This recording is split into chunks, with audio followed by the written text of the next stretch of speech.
Hi, and welcome to the Human Side of Business podcast. I'm Ange McCabe, CEO and co-founder of Intuitive Performance. I'm a performance coach, HR professional, whole person leadership facilitator, and your host.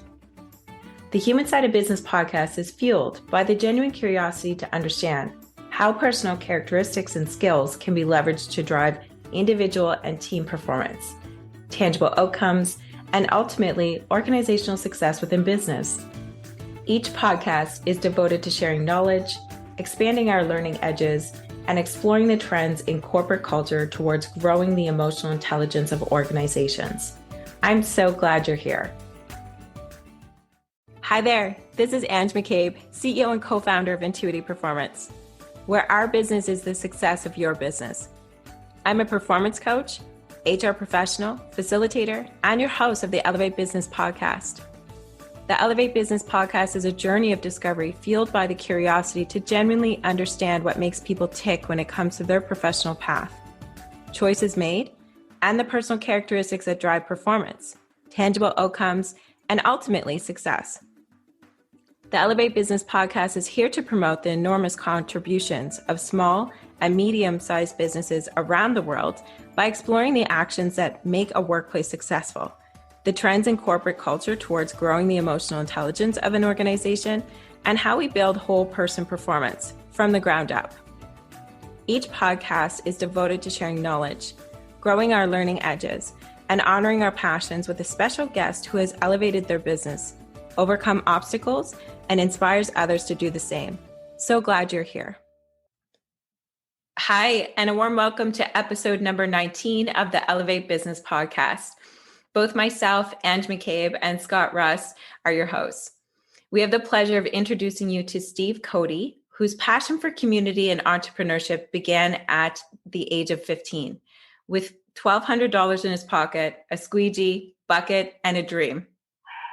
Since then, he's built and sold 6 different rental companies, co-founded and run the Better Software Company, and in his most recent years has partnered with Bruce Linton to create a sharing economy platform like no other. It's called Rookify, which is going public in early 2021. Welcome, Steve. Thank you very much. Thanks for having me on. We're excited to get into this. So tell us about yourself, your company, and a bit about your journey there. I'm just a lifelong entrepreneur.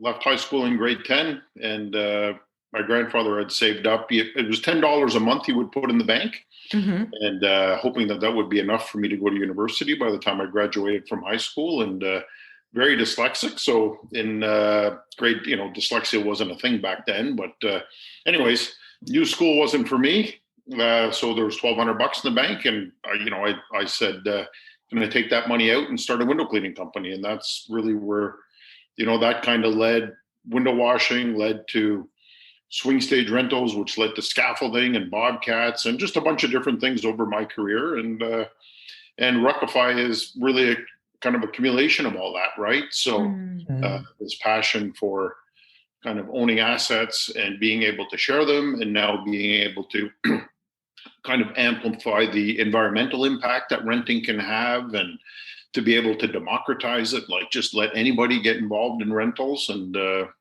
so it's all, we're having a really good time. It sounds like it. Can you tell us a little bit more, Steve? It's interesting because you went from, the squeegee in the bucket all the way up to almost changing the landscape and how we're looking at the rental industry around that type of thing. So tell us a little bit more about how you got there. So, I had a dream of being a millionaire by the time I was 30. So we sold our, a bobcat rental company and a lift rental company to Hertz. They were based out of New York. So I actually did that on my 30th birthday. So that kind of, right down to the wire in terms of meeting that kind of goal, literally. And took a year off, wasn't sure what I wanted to do. My mom was getting married, had a hard time kind of finding renting chairs and getting balloons. And so I thought, that could be interesting. Maybe I could start a party rental business and do it a little bit differently. So then we started Cody Party. And then, was in Cody Party, and we rented costumes and things at the time. And, Spirit Halloween came to Canada, and I went into the first Spirit Halloween store. And I don't know if you've ever been in a Spirit Halloween store, but it's really cool. Like all these noises and lots of people and good energy, and kind of left that saying, you know what, I think I want to be in the Halloween business. So we started Monster Halloween and kind of built that up. So this is, kind of 2010 to 2013. So Cody Party, we started franchising it across Canada. Monster Halloween, we had like 26 locations across Canada. Then I had another problem. My wife kept nagging that the car was never clean. And I just never had time to bring it to like an auto detailing shop, and then somebody'd have to pick you up. And, that was all a nightmare. So then I said, I think and it was on a Sunday. And again, it was about getting the cars cleaned. I said, I'm just going to start a mobile auto detailing business. And that kind of helped solve that problem. So we started Cody Mobile franchising. It was actually really good business. And then we had tragedy. June 2013 was on my birthday. My son passed away, a drug overdose. I'm so sorry. And so that's kind of where everything changed, from building what I would call traditional businesses to then. So I was in bed for 9 months, couldn't get out of bed, only really to have a warm bath or go for a long walk. So that put us in a position where we had to sell all our companies, really more of a fire sale, just to kind of save everything. Yeah. So did that. And all I had left was the technology that we had built to run these businesses. I knew nothing about technology. I just hired, people that could build technology. But we'd always had people saying, can I buy that software to run my business? And that, so I think it was August of 2014 is when I started the Better Software Company. So really taking that software that ran our business, franchising and rentals, and we started selling it. So, that's kind of how I got from a squeegee in a bucket to technology. And I remember telling my kids, I'm going to start a software business. They thought it was like hilarious because I couldn't even operate my Apple phone. So then that was the problem. So it's like, how do you get in the technology business? My wife saw this thing for an accelerator program called LSpark. Don't know if you know about it, but it's in Ottawa. Terry Matthews was involved. I'm like, what the hell is an accelerator? So anyway, you apply for these things, and it was really good because they had a 9-month program where you could go in and they would teach you how to be a technology entrepreneur. So I said, well, that's exactly what I need. So we applied for it. They actually turned us down. And there were like 300 companies applied. They were going to pick 20 would pitch. And then they would select up to 10. And we got turned down the day before the pitches. I told them, I think you made a mistake. Asked to meet the guy. So went out there to meet him, got to the parking lot, looked at my phone before I went in, and there was an email that he had canceled the meeting. And I said, well, I really needed this. So I looked the guy's picture up on LinkedIn, and I went in the building looking for him. And his name was Marco, and I found him. I said, hey, Marco, I'm Steve. So anyways, I'm kind of rambling here, but it's great. So we got into the 2 companies were accepted, and we were one of the 2. So that's how I got here. I think that's a really interesting story. And there's a lot of things that I was kind of picking out from this transition of, starting with the squeegee in a bucket, and then this evolution of business after business that almost seems like one led into the other. And whether that was planned or not might be it didn't sound like it, but it just kept seeing like the evolution just kept growing and growing. And so one of the things coming up for me is I'm kind of interested about this idea around performance, and what does performance mean to you? And then maybe digging into this conversation you have with Marco, and this idea of most people would say, oh, the meeting was canceled and I'll drive home. And where you said, well, no, we need this. And that wasn't the first time you kind of overcome that obstacle. Yeah, well, I can start with Marco. It was, I remember meeting him in the hallway. I was like, Marco, because he had canceled it, said he was too busy. And I said, I'm Steve. And so I said, can we sit down and talk? So we sat down and kind of told him the story. And then he said, well, I think we have a cancellation. Let me see what I can do. So then he goes away, comes back 5 minutes later. And he's like, yeah, we can fit you in. And I said, okay, well, what do I need to do? He said, well, you need to have a PowerPoint presentation and you got to present to a big group of about 30 people tomorrow morning. And I'm like, Marco, I don't even know how to put together a PowerPoint presentation. I've never done that. And I've never spoken to a group of people. So, that was my next problem. He says, let us get you a mentor. So, so he got me a mentor. The guy's name was Laurie Davis, amazing guy. Became our COO actually. And so they let me present last so Laurie could make my slides. And then, we could rehearse how I'd pitch this. So I was pretty honest when I walked in the room. I said, I am not a tech entrepreneur, but I think I can sell. So, and then I kind of gave my spiel and, you went through it and I wasn't quite sure how it went. And came home, ordered Chinese food with the family, and the phone rang while we were having Chinese food. And they said, we selected 2 companies out of like 300 and you're one of them. And for me, that's where a lot changed. So anyways, yeah. That's a fantastic story. I'm hearing, Steve, a lot of instances where you said, well, there was a problem, so I solved it. Well, there was another problem, so I solved it. And here's another problem that I seen, so I gave a service to solve it. Can you tell us a little bit more about that lens that you have around problem solving and how it's assisted you with regards to like your own performance? Yeah, maybe it's a bit about being dyslexic. Maybe it's a little bit about kind of growing up like with a single mom, and she cleaned houses. So she was self-employed. I'd go clean houses with her. So it's, you have to just figure things out. Right. And so maybe, I don't know if it's so much I look at it as solving a problem as I just got to deal with it and, and you got to figure it out. So, and that's, to me, there's a lot of fun in that too. We started Ruckify. Nobody had gotten insurance, like no insurance company. If you want to rent out your chainsaw to Scott, like who the heck would insure that, right? Like 2 strangers, and all the insurance companies say like, there's no way. And then I got one on the phone. I said, will you meet with me for an hour? And they said yes. So took a train to Toronto, went in the boardroom, presented the technology that we had built, the business, like just everything we had kind of thought through. And literally by the end of the meeting, they said, we'll insure anything you want to do. So I was like, wow, and I think we're still the only ones with that kind of insurance. But anyway, so it's, so there's a lot of fun in kind of solving those big problems. So another thing that's coming up for me, Steve, is just how almost nonchalant you are about just, then we just started another business, or the cars needed detailing and I didn't have time to go get them to the detailer. So it was just easier to start a business that solved that problem.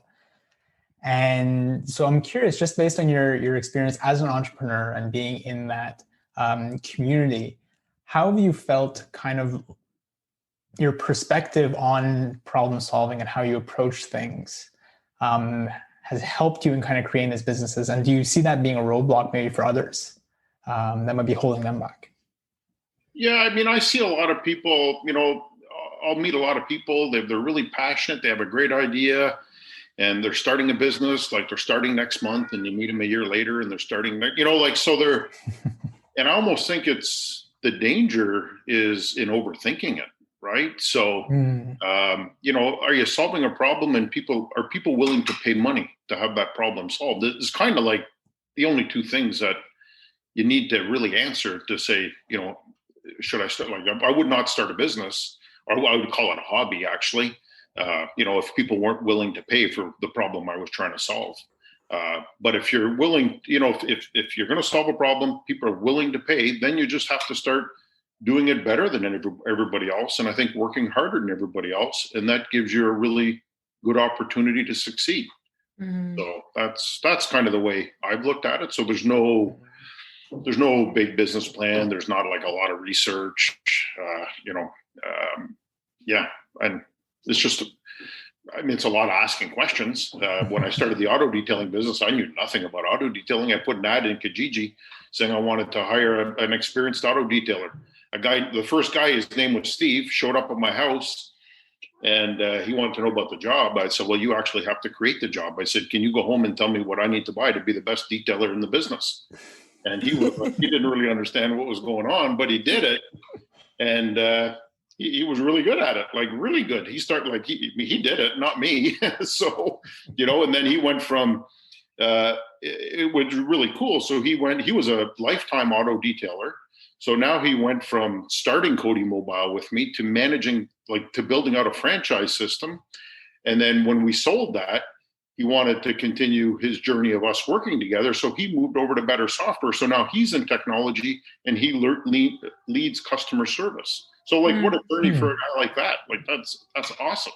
So it wasn't it's not just me. It's, and other people that are curious and, Yeah. I think it's fantastic, Steve, that you have this knack of being able to combine problems with solution and then adding that people lens on it as well, or layer to it. And so it sounds like you've done a great job in the sense of finding the right people. As we're into this remote working stuff through COVID, we're kind of curious to know, what has been the biggest challenge that you faced with remote working teams? I love remote working.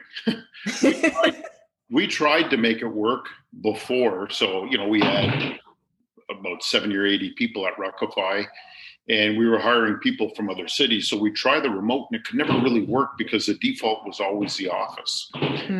When COVID came along, it forced us to go remote. And we always only signed a lease with a 60-day cancellation policy. So as soon as COVID hit, we were able to get out of our lease, and boom, we're fully remote. So and now the default is we just remote, and we actually discourage in-person meetings, and on purpose, we will hire people from different parts of North America so that we never go back to a physical, it'll kind of stop us from being tempted to going back to an office. And I think we were just talking about it the other day. And I think when we did window washing, for example, we had about 40 window washers, and these people, they dangle off the side of buildings all day long, and they're doing their job. So they're kind of remote. So, and you got to keep them motivated. You got to keep them on task. This is going back 30 years, right? There's no computers, but we had a remote workforce then, and it worked really well. It's just about how do you motivate people? How do you keep people informed? All that kind of stuff. So I don't know. I think about that a lot when I think about being remote today. Today I've got a lot more tools. The day I knew everything would be okay, I'd never been on Zoom before. And we have what we call as Tiki time. So every Friday at 4:00, everybody in the company talks about how they're contributing to the success of the business. So it takes us about an hour to do that. So we just go around the room basically. And the first time we did this was on Zoom. And when I could see everybody's faces and everybody's smiles in their eyes, and I just knew we'd be okay. So that was we haven't had not a lot of problems. And a lot of opportunity, I think. That's fantastic to look at it that way. And you said something really important in the sense of having a remote workforce. It's about engagement. It's about making sure that there's motivation there. So how do you ensure, Steve, that there's motivation and engagement with your remote team? So from a company standpoint, we have 3 meetings a week. So on Monday at noon, it's a business meeting. So that's kind of where you can talk about bad news and talk about reality. And, we have a management meeting at 8 a.m. So KPIs and all that. So the managers would report to the team in terms of, what's happened and what to expect this week kind of thing. Then we have, and this came out of COVID, was really a hump Wednesday, like a good news Wednesday. So the only thing we can do on Wednesdays, it's mandatory to show up. It's half an hour, but let's talk about all the good news. Let's do shout outs, compliments. So it's kind of just getting anybody who's feeling blue or anything, kind of gets you over that hump. And then we have Tiki time, which is on Friday, that's how we end our week. And we always have. So that's where we celebrate. So you celebrate the week, you celebrate how you've contributed. And it could be personal. And then, so that's from a company standpoint. And then each team has to have a stand up in the morning. And everybody has to be on video. We ask that everybody always be on video. So, no blackout screens. We think that's very important. And some of the teams have a kind of an end of day stand up as well. So That's kind of, we're a very transparent company. Going public is going to change that to some degree. Being transparent is both good and bad. But that's kind of we're pretty transparent. So, It's so very. What are some of the challenges that you see in terms of transparency and going public, and how you might need to adapt and still be able to create that environment that helps your team thrive? Yeah, well, I mean, we're taking like courses every Friday on becoming a public company. Okay. So we're learning that through the process, and for me, it's going to just be a big adjustment. You know, you can't talk about a big customer that you might sign, right? Like, there's just things we can't say because it's really comes down to, can people trade on the information that you're providing, right? So it's a huge adjustment for me. I don't quite know how it's going to work. So I think I'm to the extreme transparent. So I don't really have an answer yet, Scott. Like, I've got to figure it out, and I think I'll get myself in trouble before I don't.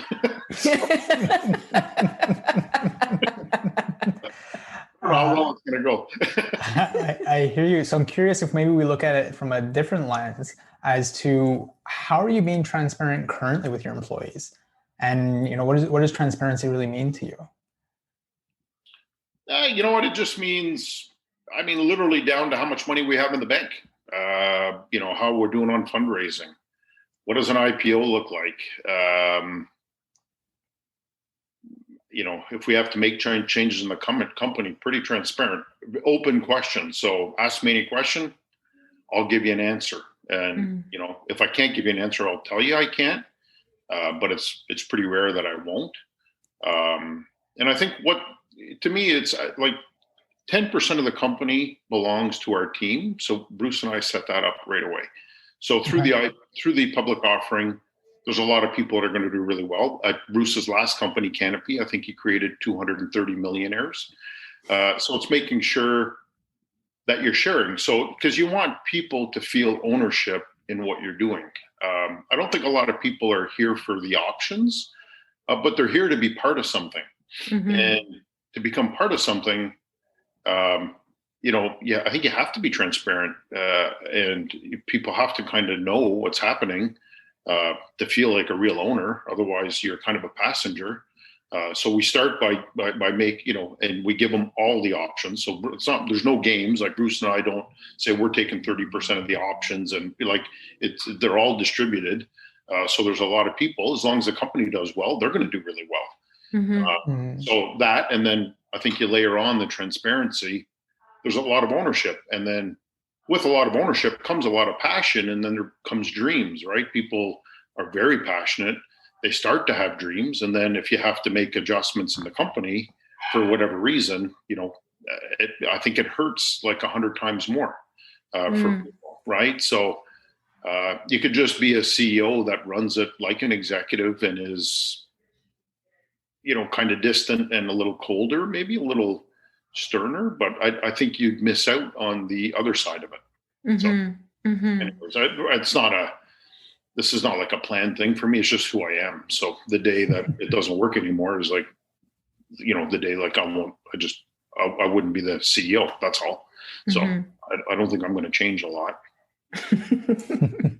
Those are great insights. And it's really important to identify with your own ethics as an entrepreneur / CEO, Steve, with regards to what's written on your walls and then what you're doing. There's a lot of connectivity there. And so with that thought process, what kind of support do you also provide your team? Well, I mean, we offer the best benefit package we could find. So I don't know if you'd consider that support. We hired, mental health, especially after COVID. We hired an additional service so people can reach out and get mental health. And we've had people reach out, and it's actually been a really good program. So there's that. We try to tell people, we went through phases where, I've got to be vocal in saying, I'm going for a walk now on Slack or something, right? So people don't feel they need to be tied to the computer. I've always felt that, the biggest danger to our company succeeding is mental health issues, especially over the next 6 months. With COVID, I think it's our biggest risk. So that's, just from a high level, I think that those are the things that we're offering that seem to have helped. It's a hard thing. I do a lot of one-on-ones. I open it up to one-on-ones with people to try to get a sense. Becky runs, people opt. We do our one-on-one. I'm always the biggest thing I'm concerned with is mental health. So looking into that. So it's fantastic to have, I guess a pulse on what's going on with your company, because then you can basically tailor, customize, to your point, some of the logistical things that you do for support, as well as the wellness pieces. It's so important. I tend to agree 100%. So Steve, we ask all of our podcast attendees, what are 3 words of inspiration that you would want the world to hear? There's always a way. So, whatever you're doing, whatever you're thinking, there's just always a way, right? Many people give up too quickly. May not be the way you originally thought, but there's always a way. So I don't know. I like to use those words because they're simple words, but if you live by them, they can have a big impact for you. Definitely. And I'm smiling because I'm thinking that's quote worthy. We're starting to do some Intuity insights, Steve. So hopefully you don't mind us using this in the future. And we want to thank you very much, Steve, for joining us today. We really appreciate you sharing your entrepreneurial insights with Intuity Performance and our subscribers. Thank you very much. And for those who would like to learn more about Steve's business, we're going to provide a link to his company's profile on the Elevate Business podcast title page. Take good care. Thank you very much for all of our subscribers to tuning in into another great episode of the Elevate Business podcast. Take good care. Thanks for listening to the Elevate Business podcast. I hope you enjoyed the program. You can subscribe to future podcasts at intuityperformance.com, where you can also sign up for webinars and learn more about professional coaching and our facilitation solutions available to help fire up your whole person performance skills and drive actions for success. Until next time, stay true to you and take care of each other. We are all better together. Thanks for listening to the Human Side of Business podcast. I'm glad you could join us. If you enjoyed today's episode and want to stay updated with our latest content, make sure to visit our website. The link can be found in the episode description, where you can subscribe to the podcast, sign up for our newsletter, and learn more about our whole person leadership services. Sounds interesting? Explore the Whole Person Leadership Cohort by Intuity Performance, a unique program that offers unparalleled support to managers on every step of their leadership journey. Our program features evidence-based assessments, workbooks, group coaching, and interactive learning experiences to help you level up your leadership skills. Reach out today to apply to one of our upcoming cohorts. Until next time, take care and stay curious.